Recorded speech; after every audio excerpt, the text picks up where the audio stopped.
Have you heard about Turkey's incredible new fighter jet? It's called the TAI TF Kaan, and it's a game changer. This is Turkey's very first fifth-generation stealth fighter, a huge leap forward in aerospace technology. So what makes it so special? The Kaan is designed for total air superiority, meaning it can dominate the skies. It's also built for deep strike missions, allowing it to hit targets far behind enemy lines.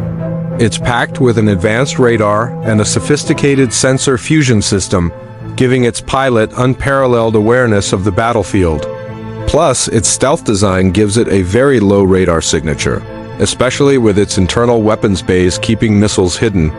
Developed by Turkish Aerospace Industries, or TAI, the Kaan is a major step for Turkey to reduce its reliance on foreign jets.